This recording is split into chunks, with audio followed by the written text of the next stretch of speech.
বিচক্ষণ বিবেকবান মানুষ, আপনারা সুবুদ্ধিমতী মানুষ, আপনারা এই দেশের সুনাগরিক। আমি আপনাদের কাছে জানতে চাই যে 1971 সালে এই দেশের দামাল ছেলেরা পশ্চিমা পরাশক্তির কাছ থেকে এই দেশে বিশাল একবার মুক্তিযুদ্ধের মাধ্যমে এই দেশের স্বাধীনতা অর্জন করেছিল। কথা বলেন ঠিক কিনা? আমি আপনাদের কাছে জানতে চাই 1971 সালের পর থেকে এই দেশে বহু নেতাই ক্ষমতার মসনদে বসেছে। আমরা যে স্বাধীন বাংলাদেশ বলি, আমরা যে সোনার বাংলা বলি, আমি আপনাদের কাছে জানতে চাই আমরা কি আজও পর্যন্ত স্বাধীনতা ফেরত পেয়েছি? এই দেশ সোনার বাংলা হয়েছে?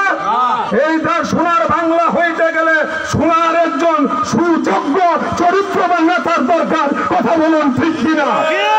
চরিত্রবান নেতা হলো পীরজাদা মুস্তাফা মীর মাঝারবাদী জাকের পার্টির চেয়ারম্যান মহোদয়। কথা বলুন ঠিক কিনা? আরে তাকবীর!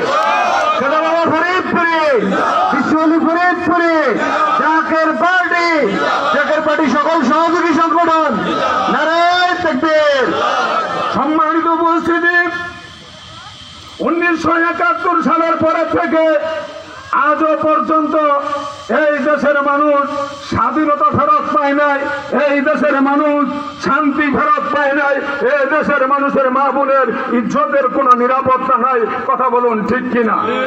বিশ্ব আলী খাদাবা ফরিদপুরি কামলা জান হুজুর 1999 সালে 12 রবিউল আউয়াল রাত্রি 3:01 জাকের পার্টির ফলক উন্মোচন করেছিলেন।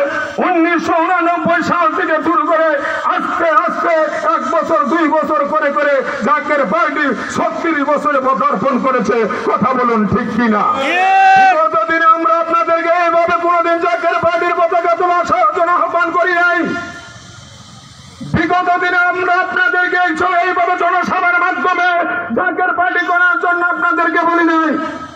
এখন আপনাদেরকে বলে দিয়েছি 1972-71 সালে এই দেশের দামাল ছেলেরা 30 লক্ষ শহীদের রক্তের বিনিময়ে এই দেশটাকে স্বাধীন করেছিল।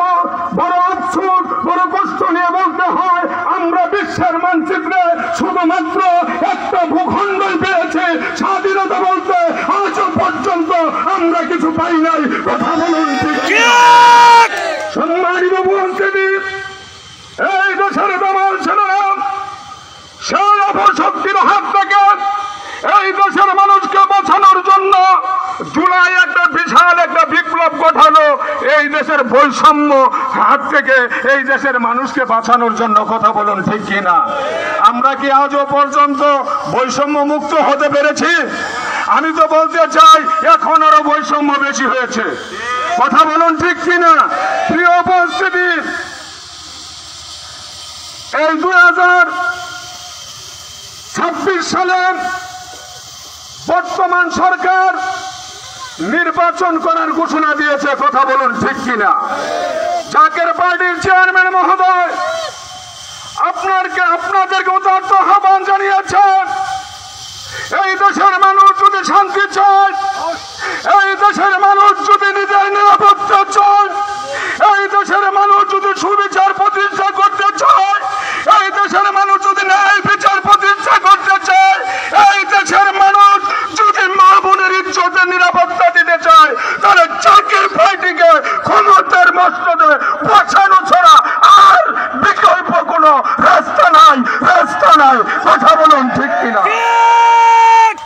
সম্মানিত উপস্থিতি, জাকের পার্টির চেয়ারম্যান মহোদয় এই 36 বছর জাকের পার্টির নেতা কর্মীকে মানুষকে তবারুক পাঠানো, দরবার শরীফের খেদমত করা, এই তো শিখাইছে। কথা বলুন ঠিক কিনা? জাকের পার্টির নেতা কর্মীরা কোমরে গামছা বেঁধে লক্ষ লক্ষ মানুষকে খাওয়ায়, কিন্তু হুকুম না পাওয়া পর্যন্ত নিজেরা খায় না।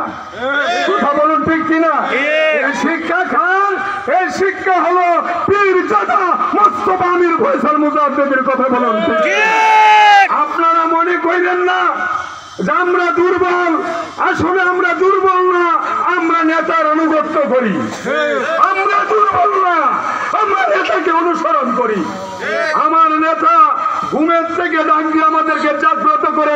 রাজপথে পাঠিয়েছে। আপনাদেরকে অবগত করে বলতে চাই, জাকের পার্টির দিকে বিগত দিনে যারা আর চোখে তাকিয়েছে, আঙ্গুল উঠে করে কথা বলেছে, আজকে তারা গুলির সাথ হয়ে গেছে। বিগত দিনে আমি আপনাদেরকে বলতে চাই, জাকের পার্টির দিকে আর চোখে তাকালেন না, জাকের পার্টির দিকে আঙ্গুল উঁচা করে কথা বলেন না। যদি পারেন সম্মান দিয়ে কথা বলবেন, তাহলে আল্লাহর গজব থেকে রক্ষা পারবেন। কথা বলুন ঠিক কিনা? সম্মানিত উপস্থিতি, জাকের পার্টির চেয়ারম্যান ওনার নেতা কর্মীকে পেটে ক্ষুধা নিয়ে সারাদিন মানুষকে খাওয়ানো যেরকম শিক্ষা দিয়েছে, জাকের পার্টির চেয়ারম্যান যদি আমাদেরকে হুকুম দেয়, আমার নেতা কর্মী যদি রাজপথে নামে, এই দেশের বাতিলেরা পালানোর রাস্তা খুঁজে পাবে না। কথা বলুন ঠিক কিনা? ও জাকের হাত ও জাল বাতিল ইন্নাল বাতিলা কালা চাহুকা। আল্লাহ বলেছে, সত্য যখন প্রকাশ পাবে, মিথ্যা তখন পালানোর রাস্তা খুঁজে পাবে না। সম্মানিত উপস্থিতি, আমি আপনাদেরকে দীর্ঘ সময় কষ্ট দিতে চাই না। সামনে ত্রয়োদশ নির্বাচন আমাদের সামনে। যদি এই দেশে সুস্থ নির্বাচন হয়, নির্বাচনের পরিস্থিতি যদি ঠিক থাকে, জাকের পার্টির চেয়ারম্যান মহোদয় 300 আসনে নমিনেশন দিবে ইনশাআল্লাহ। আমাদের প্রার্থী গোলাপ ফুল প্রতীক দিয়ে আপনাদের মাঝে আসবে। আমি আজ আপনাদেরকে উদার্ত আহ্বান করি, আপনারা মাত্র একটা বার জাকের পার্টির গোলাপ ফুল মার্কা একটি করে ভোট দিয়ে দেশ এবং জাতির খেদমত করার সুযোগ করে দিবেন। এই উদার্ত আহ্বান রেখেই আমি আপনাদের কাছ থেকে